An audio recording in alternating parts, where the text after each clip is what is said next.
السلام عليكم ناصر. مرحبا عليكم السلام. بلاد المغرب، بالضبط مرحبا بك مدينة طنطا، مدينة الوطية. يا مرحبا. الناس الوطية بسم الله الرحمن الرحيم. طبعا يعني احنا متواجدين يعني هنا بطنطا.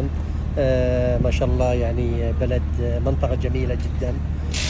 طبعا المنطقة الجنوبية بشكل عام جدا جميلة. طنطان، العيون، المناطق هذه يعني قد أنا زرتها من قبل، وعندي أصدقاء، ويعني ونشكركم أنتم يعني على هذا الاستقبال. ونتمنى إن شاء الله التوفيق، وهدفنا هو طبعا زيارة المناطق الجنوبية. كيف مرت رحلتكم من أكادير لطنطا؟ والله من أكادير لطنطا يعني كانت مرحلة صعبة جدا، صارت بعض المشاكل، لكن الحمد لله تواجدنا موجودين حاليا في طنطان. وبكرة راح ننطلق من طنطان على العيون.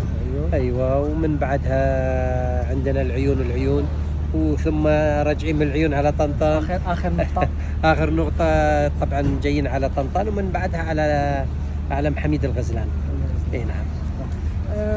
سمعنا أنك حصلت على جائزة دكار. الحمد لله، الحمد لله فزنا برالي دكار السنة هذه، ومتصدرين بطولة العالم، وهذا سادس جائزة في مسيرتي في دكار.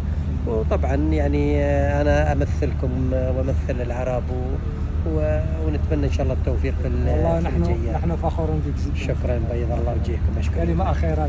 والله نشكركم، ويعني جدا احنا مبسوطين يعني في تواجدنا هنا بطنطا.